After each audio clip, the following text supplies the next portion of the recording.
What is up, everybody? Welcome back to another video. In today's video, we are back to talk some Detroit Lions, man. That's right. We have some injury updates to go through from training camp. We have some notes from Dan Campbell today, and we're also going to be talking about a player that we haven't talked about very much, if at all, an undrafted free agent signing this offseason. So let's get it started. Welcome, everybody, to another video. Glad you guys are here. And yes, man, we're back to talk some Lions. Now, I was actually not at training camp today. I know I said I would, but I was not there today. So this video is not going to necessarily be like all the notes from training camp in terms of like, oh, this player performed well at practice, those kind of things, because I wasn't there. So I don't want to just go through and essentially just take someone else's notes and be like, hey, this is what I've seen. That's not a problem. You know, I can read through someone else's notes. We've done that before, but I don't want to make like a full video just on that if I wasn't necessarily there. Certain things that we want to touch on, that's fine. But at that point, you know, it's not really my perspective, it's someone else's. So I've tried to not necessarily go too deep into some of those things because, you know, I kind of want to get my opinion on what I see, and I want to share my opinion with you guys, not necessarily just take someone else's. So,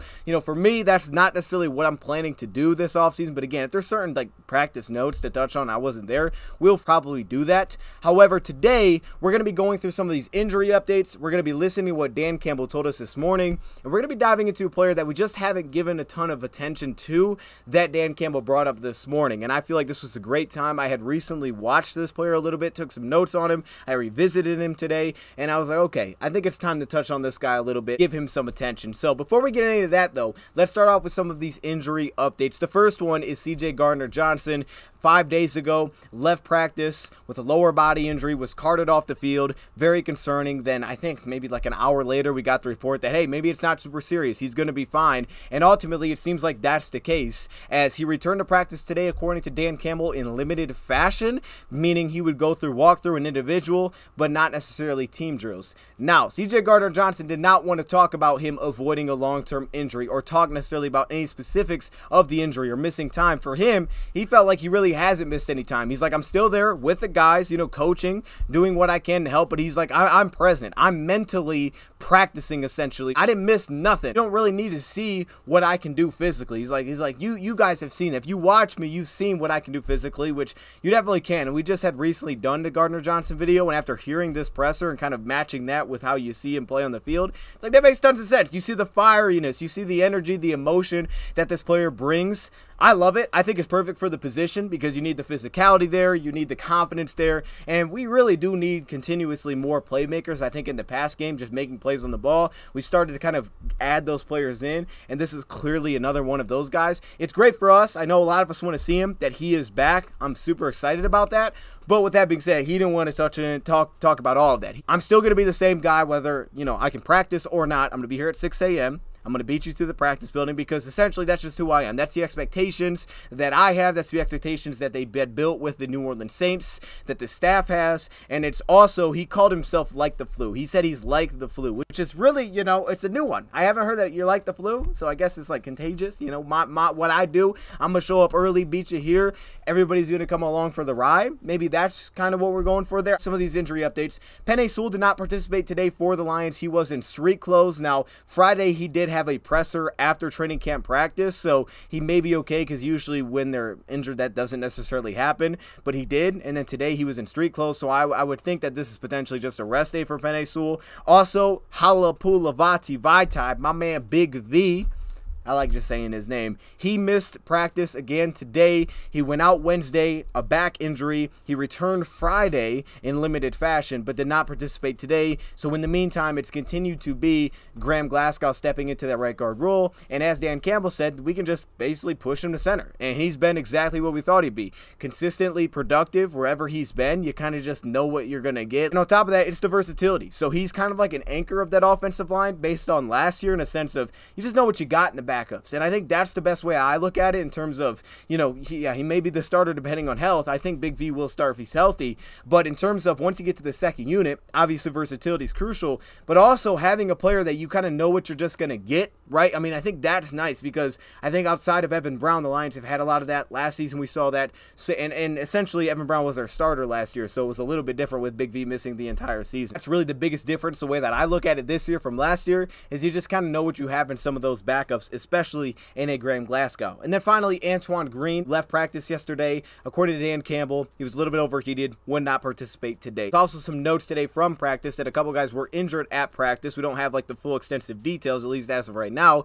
Jalen Reeves-Maybin, lower body injury. In practice, had the lower body injury. He was not seen leaving the field, but he also was not seen returning to practice. James Houston left practice at one point. The practice field came back without a helmet on, so we'll keep an eye on those two things. And then the players that continue to miss participation or practice for the Lions, Hendon Hooker, of course, he's on the NFI list, Jamison Williams, Emmanuel Mosley, and Marvin Jones Jr., two guys that we've talked about a little bit earlier in the process. We'll keep an eye on that. We know Mosley's rehabbing from that ACL tear. He initially, before he actually got back to the Lions, he initially had an excused absence because of the injury and rehabbing from that injury, but they sounded pretty confident about where he was at, so we'll keep an eye on that one. And then also, again, Marvin Jones Jr. It's on the NFI list with Hendon Hooker, but reportedly, he seems to look good moving around before and after practice. Now, I want to touch on this Jamison Williams real quick because CJ Gardner-Johnson, when he was talking, he kind of said something about J-Mo that I just wasn't expecting. It kind of just caught me off guard. It felt like it was just kind of thrown out there. I was like, oh snap. So these guys worked together apparently during the offseason,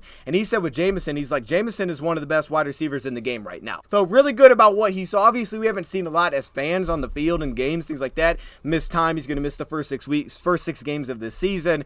We understand those things. He was rehabbing from an injury, but for a guy that's worked with him, because he can work this offseason, man, CJ was like, hey, he's one of the best in the game. Essentially like, hey, give him his flowers. He's ready. Like, that player's ready. When he finally gets out there, he's ready. So, I mean, if anything, I feel like you have to take that and be kind of excited. That's a reason to be optimistic.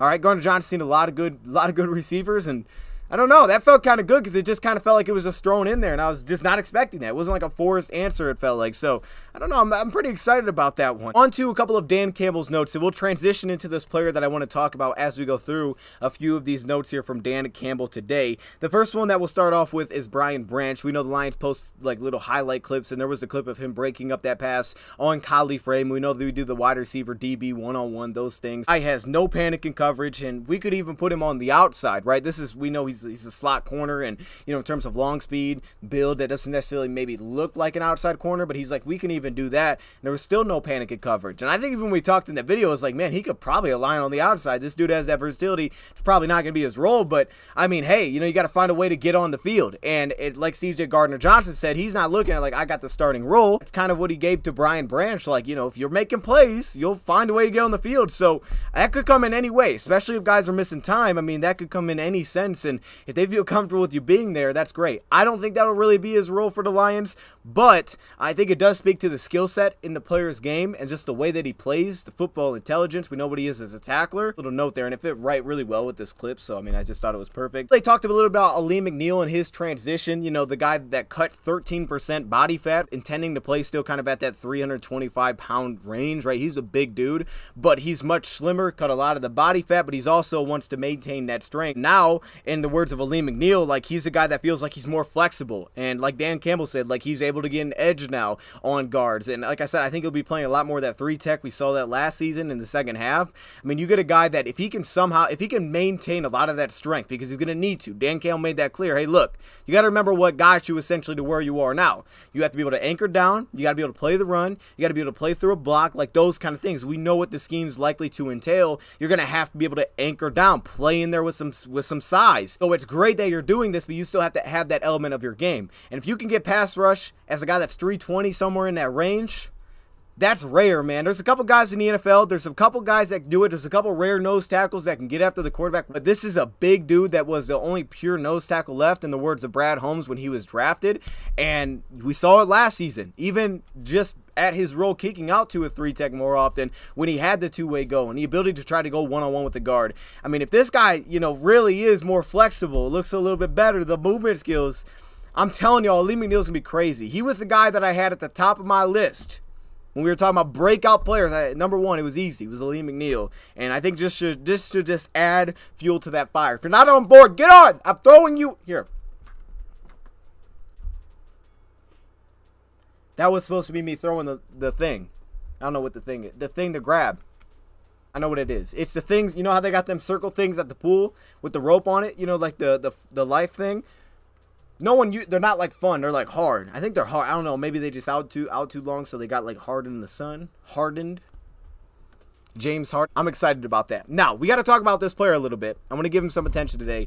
And that was Dan Campbell. Of course, speaking a little bit on Starling Thomas. We've talked about him before. We did the UDFA video. We went through some of his stuff. We talked about him in a recent video. But the guys that are playing that number 3, number 4 cornerback position reportedly from practice without Emmanuel Mosley, with Jerry Jacobs and Cam Sutton holding down the 1-2 role currently, is Starling Thomas the 5th, which is a UDFA signing out of UAB. And also another UDFA signing, Steven Gilmore, or as Dan Campbell put it, Gilly, out of Marshall.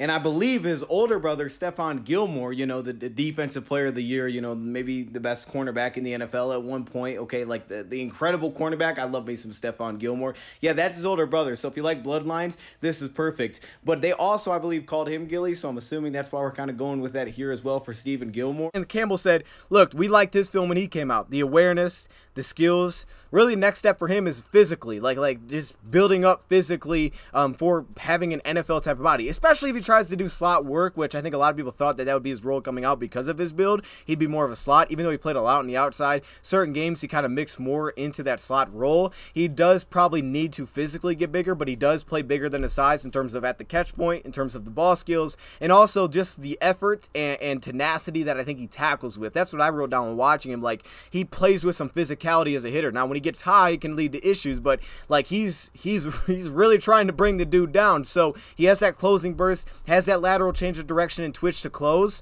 You'd probably want to have a little bit of a better NFL build in terms of physicality if possible, especially in a slot role, because they're going to test you closer to the box. I don't think that's ideal for him, at least looking what he looked like coming out of Marshall. But on the outside, even so, you'd probably still want to continue to improve upon that. But the Lions haven't been afraid to put guys that are a little bit shorter on the outside, maybe a little bit lighter on the outside. If you can play, they put you out there. Now, this guy is under 5'9".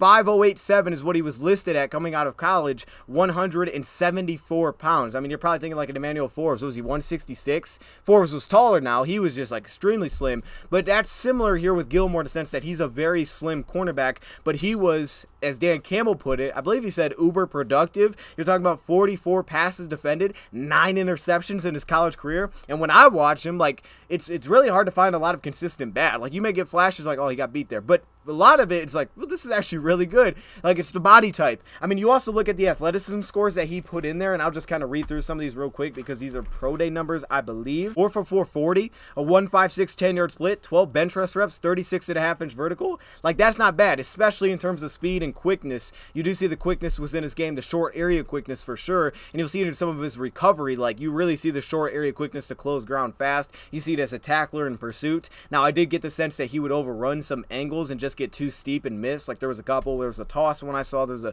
completion underneath. Like, you'll get things like that, but you do see that short area quickness, which again could speak to his potential to play slot. I'll talk about that a little bit more. And this was his pick 6 against Notre Dame in week 2 here. Now, he's sitting outside leverage, which is usually what he does when he's in some of these press situations. And from the slot, you'll see that a lot. I think he can tend to get a little bit overly aggressive, so that could be an issue from a slot alignment. But he doesn't lunge to a spot where he can't get his hands back in play. So for here where he's playing outside leverage and he takes that stab back inside, you're going to see that he's able to stay close enough to the receiver so he's able to punch, open himself up. And then it's at the top of the route, the physicality that he plays with. He can arrive early. He can get in a position where there's potential flags. But one thing that always stuck out to me was his ability to instantly sink and get back to the ball. The ability to plant and drive was always impressive. And I think some of that is the route anticipation that you have, trying to read kind of that core. When is he going to break out this route? I think you get some hit and miss there. But that ability to sink and get back to the ball, here play through the receiver's physicality, not get bullied off the catch point, and then, of course, finish with the ball skill. But when I watch him, like, there's a lot of things that I do like. First off, there's a variety of coverages. And I think when you just look at the Marshall defense, right, he played man, he played press man, he played off man, he played half turn, he played that in zone, he played that in man, off man. Like, this is a player that you have to look at the versatility in terms of the ways that he played technically, but then also how good that Marshall defense was. Like, if you didn't know, these are according to SIS, Sports Info Solutions. This is not just all scheme. This is also players. I believe their DC is now with Miami. This is a defense that 70% of the time played nickel with 2 down defensive linemen. So what you had is a team that really only 28% of the time would play, I believe, 2 off-ball linebackers. Like, this was a team that consistently played 5 defensive backs, yet they played a lot of cover 1, cover 3, cover 4. And so for that, you had a lot of, on an island, you had a lot of guys in the box because you were playing light in terms of interior defensive linemen that were down in the dirt. And then also on top of that, you had even in cover 4, their safeties would roll pretty close to the box to give run support. So a lot of times these guys were on islands. They didn't have direct, consistent help over top. I mean, it depended on the coverage, but they did lean on some of the football intelligence that they had in the back end. Like, to touch on the 2 down defensive linemen, 69% of the time they had 2 down defensive linemen. That was 3rd in college football. I mean, that's insane. So you had a team that did put a lot on those guys in the back end. They leaned on, you know, the football intelligence and also the fact that they really didn't miss any tackles. I mean, now he would overrun in pursuit, but as a team, their tackle percentage, they rarely miss tackles. One of the best in the country in that sense. You're talking about the discipline as well. Like, he was a part of that defense. So you understand just that alone, like, okay, he's coming from a good place. But then you start to watch him. You see some of the half turn technique that you see and how fluid it is. I think the big thing for me is the transition from a half turn, whether that's driving, planting, and driving back to the ball, whether that's flipping his head around to find the receiver if he feels it's going vertical. To speak to some of the awareness aspect, I think you have to love one, route awareness in terms of he gets caught in trail, taking, again, the shortest route. We talked about the same thing with CJ Gardner-Johnson, closing that ground from a trail technique to be able to get himself in position to get back into the play the quickest way possible. I love the discipline when he's caught in trail, when he gets behind on the route, the discipline to not consistently look back for the football, but get and caught back up to the receiver while taking those very quick angles back to the receiver, in the sense of when he's playing off of others. Where is my help? Where's the safety supposed to be? Like, those kind of things. It's very seamless within his game. Okay, he's inside, I'm diving back in his zone, right? He released inside. Oh, he went vertical. Okay, you got that. I'm jumping underneath. The only thing where it was like, okay, a couple times was when he would give too much space on the outside and the safety had to break down and take it away, and there was a little bit of a gap that he would leave. Also, I thought sometimes his coverage depth in terms of some high-low, like flat corner, that kind of thing, his coverage depth could get a little bit steep, mainly looking at the quarterback and reading off of that, giving just too much cushion. Awareness, I thought he was very good in that sense. You see it on the breaks that he made on screens, the anticipation that he had for screens that were being set up, the jumps that he would get on those plays. Talk about the coverage versatility. When he was asked to get up and press or play within a few yards of the line of scrimmage, he a lot of times played, if in press, an outside leverage. You know, he didn't play straight up a lot of times, especially from the slot. Again, you play a lot of leverage in that sense. Usually, he did a really nice job of not giving up that leverage that he wanted to hold. So if he was outside, he wouldn't give that up in terms of he wouldn't overstep or lunge in terms of giving that up necessarily. Did a really nice job matching the release to jump on top of the stem and essentially shut the route down. A lot of it was seen against Georgia Southern when you saw him working a lot in the slot. The ability to kind of step in front of those routes and just kind of shut off the complete timing of it by getting consistent, you know, hey, clean jams, transition through it, and just throw off the timing of the route completely. I didn't think you saw it as much in terms of trying to jam guys on the outside because of his build, so that showed up a little bit more in the slot. But again, when you're in the slot and you get a lot of the off the line of scrimmage, you can't do it right off the snap a lot of times, so he'd do it with a few yards, which meant that he would have to match that release. And I thought there was a good patience to, again, maintain that outside leverage. So if they were going to try to open him up, again, competition here is probably the biggest question. Would play you into where he wanted to play you leverage-wise. One of my questions with, you know, that press coverage or man coverage is that, one, I thought he could get a little bit over-aggressive in terms of he kind of overrun or he'd look back for the football when he didn't need to. And I also thought some of that was kind of from the fact that there would be times in his transition where they'd be a little late. Like, he'd be late to open up his hips and turn and run. And at the catch point, you also have to like the fact that he will do a really nice job of closing that distance again, especially when he's behind on the route, not looking back for the fall and letting something get over top. Closing distance. The big thing would be he arrives a little early, does get a little handsy, and he could have some issues next level against big outside receivers, depending on the matchup that he gets and how they're asking to play in coverage. Does he have help over top? Does he not? Can they throw a one-on-one jump ball against him? If that's the case, the guy gets inside on him and kind of, you know, posts him up deep down the field. He could have some issues there, but he has shown really good ball skills in terms of he closes ground really quickly and he finds the ball ball very quickly as well. Quick to find the football. Just the biggest thing would be arriving a little bit early for me. That kind of stood out a little bit. But Steven Gilmore is definitely a player that, you know, should get some attention for sure. Like, this was a guy that looked good in his film. Really should get some attention. I understand that he didn't have maybe the draw that Starling Thomas did coming out, or maybe some of the testing. Of course, when you're looking at that spot on the depth chart, you have to again look at special teams impact and can he add that to the team. And this was a player that did special teams roles in college, even as in his 5th year as a senior for Marshall. He was a special teams player. You saw it on punt coverage. Like, I think his skill set definitely plays into being a special teams contributor, and they'll have to see if he can fill into that kind of role, because I think that'll be a big part of him just cracking the roster. In terms of playing the slot, again, I didn't know if there was a ton of fluidity. Like, I thought they could be a little bit tight from the slot, but I did love the short area quickness. It could help him, you know, jumping around from, you know, short underneath, zone coverage drops, closing ground, the feistiness as a tackler. I thought a really consistent job of honestly shedding blocks. I was pretty impressed the way that he was able to do that for a guy at his size. Now, it was on the outside, not as much in the slot, but I was pretty impressed with that ability as well, building on that body. That way you can trust him to be a little bit closer to the box than he was. But from an outside alignment, I really don't have any questions about his ability to play the run. It's more so just sometimes he'll get a little bit high, and that can make it a little bit difficult. But he's going to fight. He battles as a tackler. So I really like Steven Gilmore. I like that he calls him Gilly. I rock with that. We'll call him Gilly from now on. And then some final notes that we had here. Dan Campbell sees a similar vision with Jahmyr Gibbs and David Montgomery to that he thought they would have essentially with Jamal Williams and Swift. And basically he said that he felt like Jamal Williams, you know, kind of was that for them last season. Like, he was that piece. Didn't really speak on Swift, and I'm not going to like assume something of what he said. But I think the fact is, right, they really love Swift. They loved Swift, and we always heard from the coaching staff, man, when that guy's out there, he's a game changer. You know, he just changes the game, just his presence, the playmaking from that position.